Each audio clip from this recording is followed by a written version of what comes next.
Do you find your strategies burning up on execution? The corporate culture that has your future going up in smoke. Next on JimTalk Moments.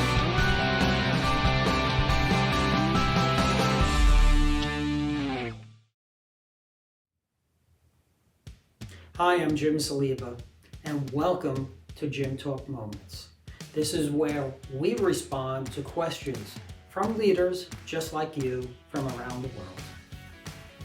Recently, I've been receiving many questions about corporate culture. If this question resonates with you, be sure to hit that like button so I know I'm hitting the right topics. What is corporate culture and why is it important is the first obvious question. The culture within your organization encompasses values, behaviors that are unique to the social environment that gets created over time.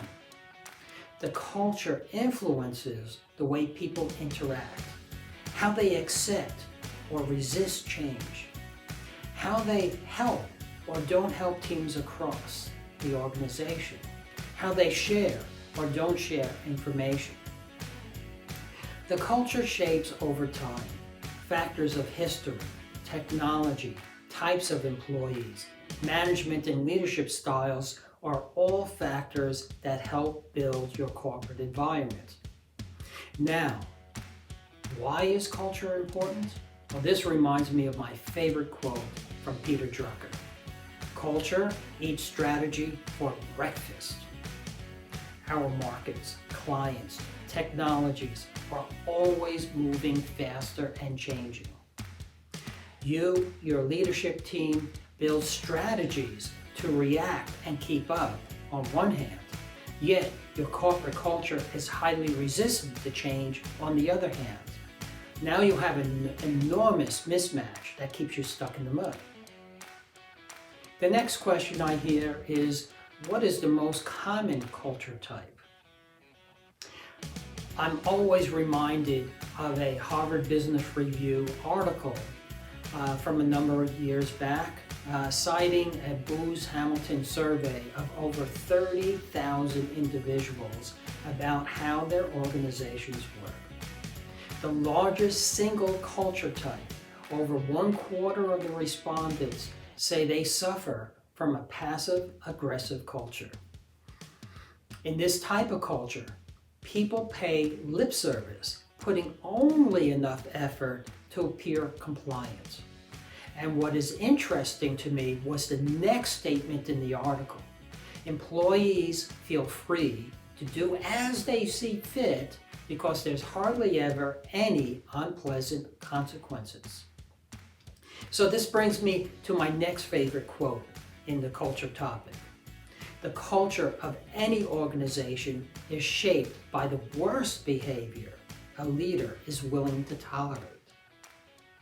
This article went on to talk about other culture types, including overmanagement, overgrown, fits and starts, but then on the healthy side, there's a precision culture, great execution, and an effective operating model. A just-in-time culture that can rise to any unanticipated challenge. And a resilient culture that's highly adaptive and always learning. How do we change culture is the next big question. Culture is much more than job processes and procedures and expectations. If you have poor employee morale, bonus incentives, and pizza Fridays are going to have little hope to truly impact the culture. There are many books on this topic, but focusing just on change, the one that I see is most popular is Leading Change from John Carter. He talks about his 8 steps to change. He has an updated version of this book called Accelerate. Look for them. If you're using John Carter's change model or any other one, here are 5 key items to consider. 1 is motivation. Intrinsically, people are moved by purpose. Start with the why. 2 is connectiveness and communication.